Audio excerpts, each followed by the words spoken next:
Hey everybody, it's Mitch, and welcome to my next video. Today we have got another Dungeons & Dragons 3.5 build video, and today we are going to be doing the Angelic Paladin, as I like to call him. And it's a build I've played around with a fair amount.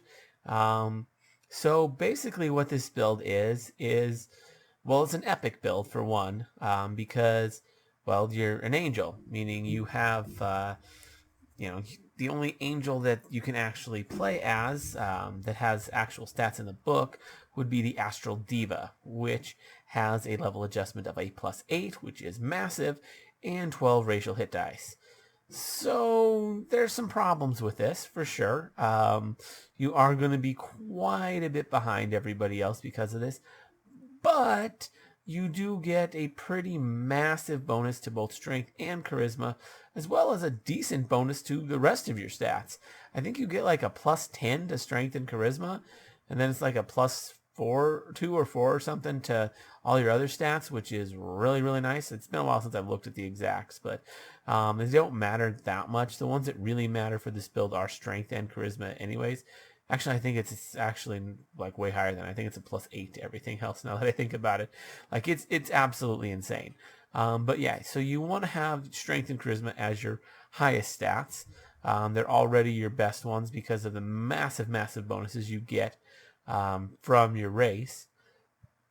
But you got the +8 level adjustment, so that's a bit of a bummer. But there's ways to make up for that for sure. So one of the things that you're going to do when you finally, one of the things that you'll do is you're going to take a few feats, and you're going to use a specific weapon.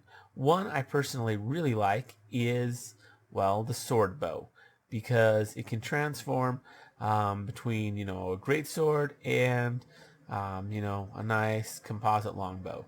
So very nice. Usually I stick with the composite longbow version, even though you're better with the sword version, just because, it's hard for people to get to you. You got that really nice, very fast fly speed with good maneuverability. If you take a feat, you can get that up to perfect. Take a few feats to gain some benefits from that as well. Maybe take a couple feats so you can wear armor, which would be very important because, being able to fly in heavy armor is pretty nice, especially with the massive amounts of natural armor you get from this race. So yeah, definitely some really good stuff with this. Now, one thing that I want to do as soon as I can, so once I get to Epic, take a couple of levels of Paladin. By doing so, you are going to gain the ability to, wear heavy armor. And with those feats that you took previously that let you fly in heavy armor, now you can wear it without penalty, and boom, you're good. Now you're flying around with heavy armor, getting massive AC bonuses, really with the perfect maneuverability, fast fly speeds. So you're really hard to hit. You got, and with that second level, you can add that massive charisma to your saves. So you're really hard to get with saves too. So you're just a very, very difficult character to hit, to damage. And especially seeing as you tend to, because you can fly and a lot of other people can't, you're staying out of battle, not too many people are coming after you, and even if they can fly, you're probably faster and probably have better maneuverability, so therefore you're able to, for the most part, keep them out of your reach. So that's really nice. But the trick is, what if they do catch up to you? Well, you don't have a composite longbow as your weapon. You have a sword bow as your weapon, meaning as soon as they do close that gap, you can suddenly start beating the crap out of them with your nice big sword, and you're actually considerably more powerful with that sword. So they're really not taking advantage of you by closing that gap, because you're actually a lot stronger at melee range. So that's always fun.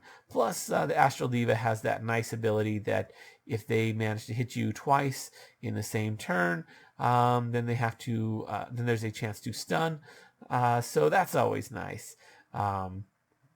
It's somewhat arguable whether or not that's exclusive to the weapon that they typically wield, but personally I'd say it's something that they get with any melee weapon. So yeah, nice sword bow. Um, Now some other prestige classes you can grab on top of that would be the Anointed Knight. Quite a nice one. Grab just 2 levels of that. You don't want too much.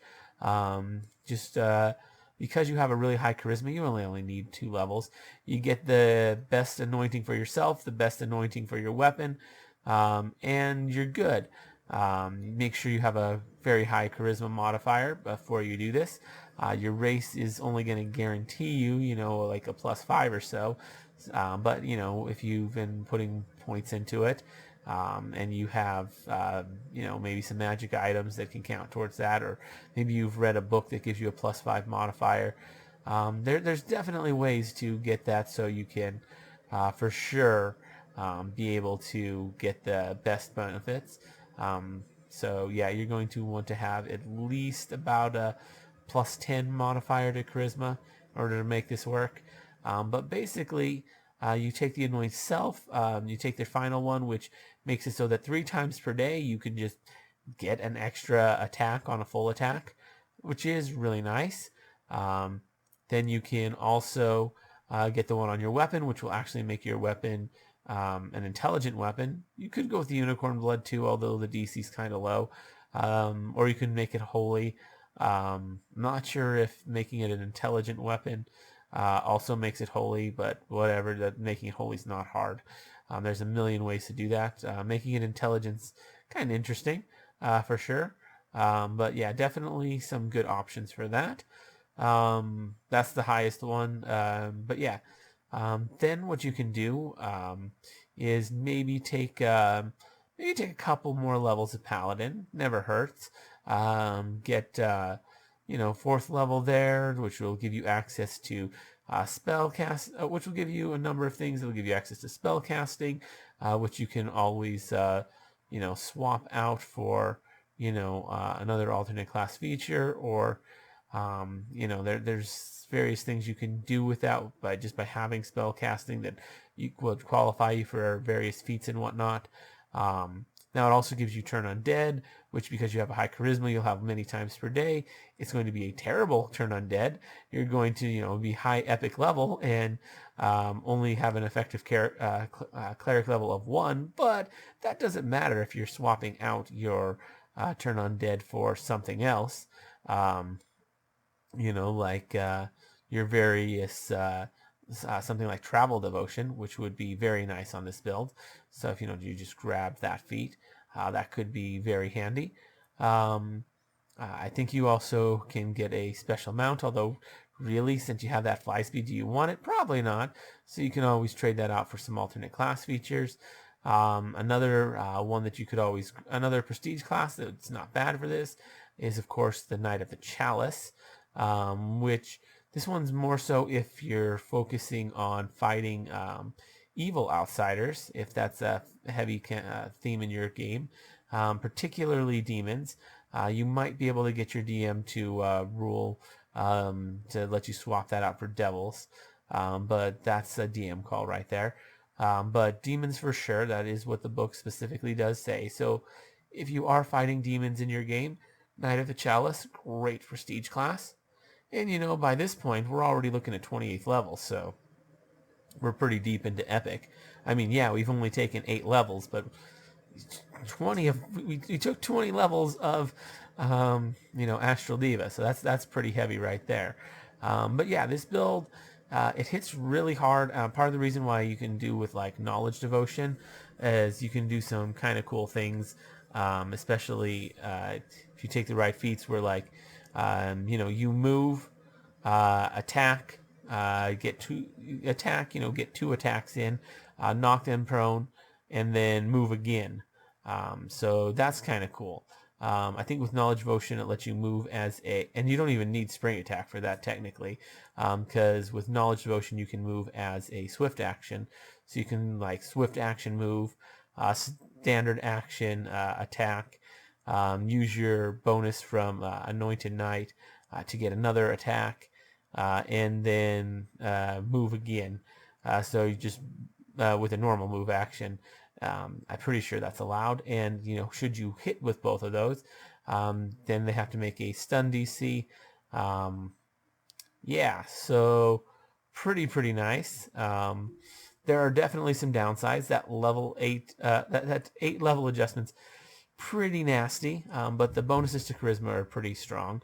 You do have 12 racial hit dice, which aren't as good as class levels, but you know, outsider hit dice are pretty good actually. So it's not the end of the world. Those 12 hit dice. It's not nearly as bad as you know, other racial hit dice. Outsider racial hit dice are some of the best racial hit dice out there. So yeah, all in all, I personally really like this build. Is it super optimized? No, there's definitely more optimized builds than this, but you know, it does what it's supposed to do. It, you know, it's really hard to hit. You know, it's a very defensive build. It has a decent amount of offense to it. So yeah, it's particularly good when fighting alone. When you're fighting with, you know, other people, when you have like a party, maybe it's a little less good, but still quite useful. Personally, I've been using this build as a DMPC. Um, it's a pretty good one for that because having somewhat low offensive capabilities is something I particularly like in a DMPC, because that makes it so that they don't take too much focus away from the players. Some of the players often will mock DMPCs like that, which is unfortunate, but I personally like them because I want the players to be the center of the show. So yeah, by making them deliberately a little, you know, less powerful, especially in an offensive capacity, it really helps make the players shine.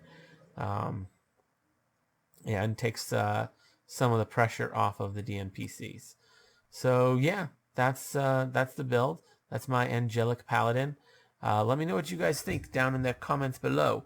If you enjoyed the video, consider giving a like, maybe subscribe to the channel for more D&D 3.5 videos, and ring that notification bell so you never miss out on a video. Anyways, as always, I'm Mitch, and I'll be seeing you